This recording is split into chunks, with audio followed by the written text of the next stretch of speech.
앞서 애플의 보급형 라인 최상위 모델인 갤럭시 S24 FE와 아이폰 16이 이번에는 확실히 갤럭시가 이긴 것 같아요. 현 시점 어떤 모델이 최강 가성비일지 실제로 사용해본 결과를 통해 비교해보겠습니다. 먼저 디스플레이는 S24 FE가 훨씬 우수해요. 아이폰 16이보다 0.6인치 큰 6.7인치라 원하는 영상을 크게 볼 수 있죠. 게다가 S24 FE는 펀치홀이, 16이는 노치가 적용되었어요. 펀치홀은 화면의 아주 작은 부분만 차지하기 때문에 노치에 비해 영상 몰입도가 훨씬 높습니다. 주사율에서도 S24 FE가 유리한데요. 최대 120Hz를 제공하는 S24 FE와는 다르게 아이폰 16이는 최대 60Hz밖에 지원하지 않아요. 화면 움직임을 비교해보면 S24 FE가 확실히 부드럽습니다. 또한 S24 FE는 AOD도 가능해서 화면이 꺼진 상태에서도 시간을 확인할 수 있는 반면 아이폰 16이는 불가능해요. 그리고 화면 밝기는 수치상 S24 FE가 약 60% 더 좋지만 실제로 봤을 때 큰 차이가 없었습니다. 여기까지는 S24 FE가 훨씬 더 좋아 보이는데요. 보급형의 최대 장점인 무게는 16이가 휴대성 측면에서 더 유리해요. S24 FE보다 46g이나 더 가볍기 때문에 그만큼 손목 부담이 덜하더라고요. 그리고 후면 디자인도 16이가 더 예쁩니다. S24 FE는 어딘가 보급형 티가 나는 유광 마감인 반면 16이는 고급스러운 무광 디자인이에요. 그 외에는 두 제품 모두 카메라 섬이 없고 측면 프레임이 알루미늄으로 적용되어 있어 동일합니다. 다만 S24 FE는 4가지 색상으로 다양한데요. 16이는 블랙과 화이트 2가지뿐이에요. 다음은 카메라입니다. 화소수만 보면 전면은 16이, 후면은 S24 FE가 더 우수합니다. 다만 후보정 성능 차이로 결과물의 차이가 있기 때문에 직접 찍은 사진으로 비교해 드릴게요. 두 제품 모두 최대 화소로 촬영해 본 결과 16이의 색감이 더 진하게 보입니다. 그리고 확대했을 때 디테일을 비교해 보면 16이가 더 좋죠. 여기 S24 FE는 16이에는 없는 초광각 사진도 찍을 수 있습니다. 넓은 화각을 이용해 풍경은 물론이고요. 실내에서도 더 많은 범위를 프레임에 담을 수 있어요.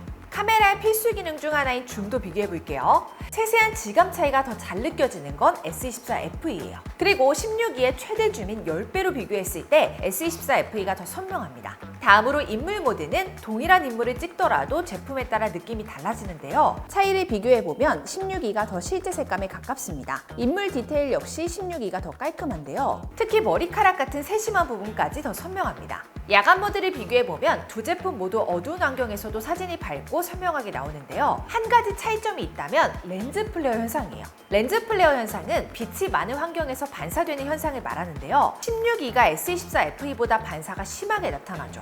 다음은 동영상이에요. 두 제품 모두 4K 60프레임 촬영이 가능합니다. 직접 촬영한 영상을 바로 보여드릴 테니까요. 결과를 보시고 판단하시면 좋을 것 같습니다. 사실상 성능 면에서 눈에 띄는 큰 차이는 없어 보이죠. 다만 여기에 S24 FE는 해상도가 4배 높은 8K 30프레임 촬영도 가능합니다. 아이폰 16이의 4K 영상과 비교해보면 세밀한 부분까지 더 선명하게 보일 수 있어요. 손떨림 방지도 비교해볼게요. 작은 흔들림까지 고려한다면 S24 FE가 더 나은 선택이에요. 다음은 전면 카메라입니다. 화소수는 200만 화소 차이로 거의 비슷한데 색감이나 보정에서 차이가 나죠. 아이폰은 촬영 후 피부가 뽀송하게 표현되지만 갤럭시는 결과물이 더 어둡고 잿빛으로 나오죠. 이건 상황에 따라 다를 수 있으니 참고만 해주세요. 동영상 촬영이나 줌 카메라를 자주 사용하신다면 S24 FE를 추천드리고요. 셀카 색감을 중요시 하신다면 아이폰 16이 추천드릴게요. 다음으로 성능은 두 제품 모두 우수합니다. 성능 점수로만 보면 16이가 모든 점수에서 1000점 이상 더 앞서 있어요. 하지만 중요한 건 실사용에서의 차이죠. 그래서 유튜브나 네이버처럼 자주 사용하는 앱으로 실행 속도를 비교해 보았습니다. 결과는 아이폰이 미세하게 조금씩 더 빨랐어요.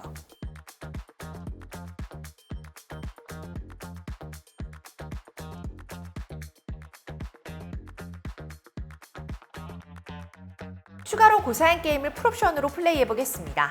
두 제품 모두 플레이에는 문제가 없었지만 자잘한 렉까지 감안했을 때 아이폰 16이가 더 쾌적하게 플레이 가능했어요.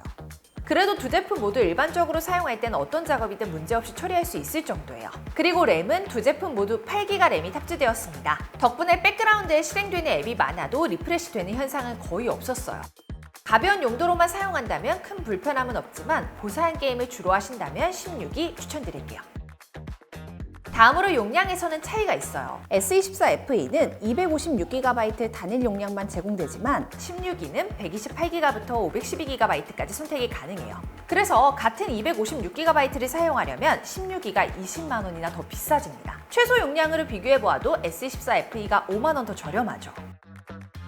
다음은 실사용에 중요한 배터리입니다. 용량 자체는 S24FE가 16기보다 약 17% 더 많은데요. 실제로는 사용 시간이 21시간으로 동일했어요. 다만 16기는 무선 충전의 속도가 느려서 아쉬웠습니다. 추가로 장시간 사용할 때 중요한 발열 테스트 결과도 알려드릴게요. 제품 간 체감할 만큼의 발열 차이는 없었어요. 모두 일정 범위를 유지해서 불편함을 느낄 정도는 아닙니다. 다음으로 AI 기능도 알려드릴게요. 두 휴대폰 모두 홈화면에 커스텀 가능한 영역이 확장되었고요. AI 기능도 다양해졌습니다. 특히 사진에서 원하는 부분을 지우면 자동으로 배경을 생성해주는 기능이 인상적인데요. 두 제품의 결과를 비교해볼게요. 16기에 비해 전반적으로 S24FE가 더 깔끔하게 지워졌습니다.